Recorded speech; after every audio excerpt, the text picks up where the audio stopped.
Your amaryllis won't bloom. You're looking at that pot right now, sitting there on your windowsill or patio, and all you see is a bunch of green leaves. Where are the giant, spectacular flowers that you were promised? You bought it, you watered it, maybe you even followed the basic instructions on the tag. And yet, here you are, months later, with nothing but foliage. Stop.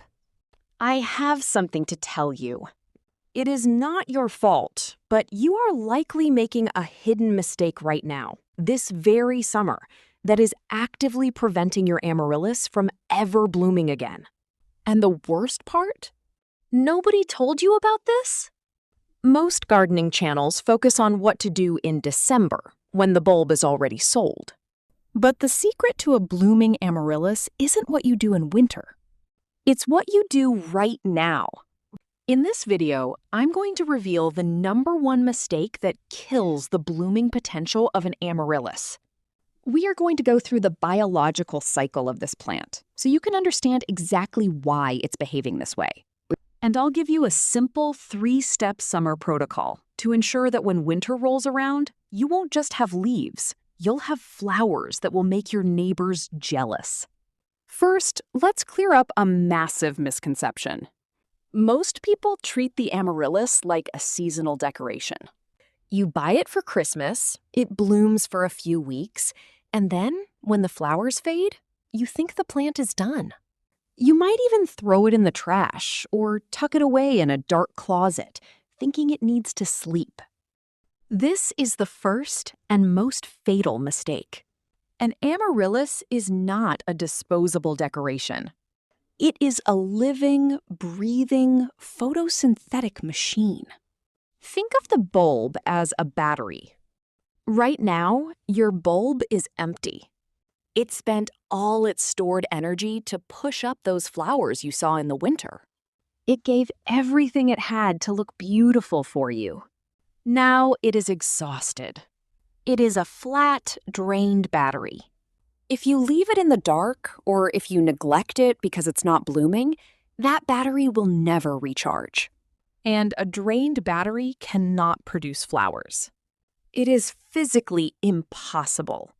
The green leaves you see right now are not just aesthetic, they are the solar panels. Every single leaf is working to capture sunlight, turn it into sugar, and pump that energy back down into the bulb. If you cut the leaves, or if you let the plant starve, you are cutting off its ability to recharge. So here is the hidden mistake.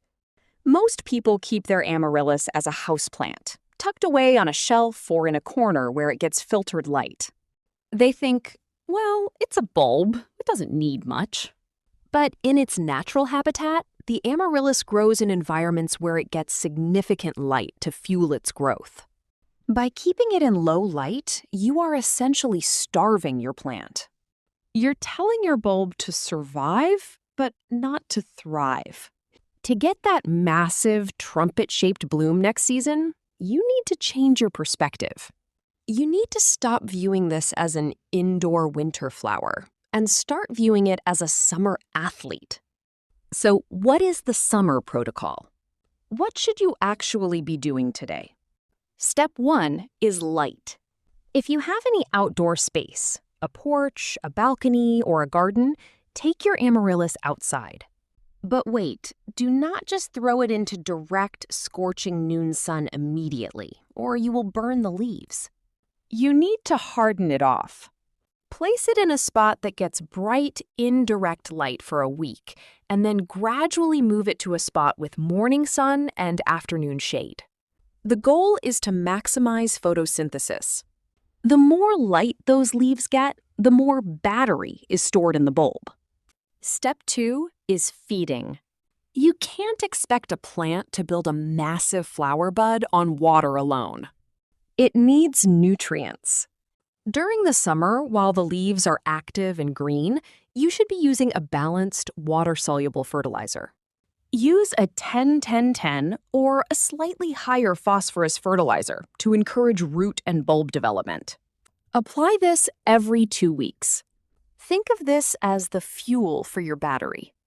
Without this, your bulb will remain small and weak. Step 3 is the water. This is where people get it wrong again.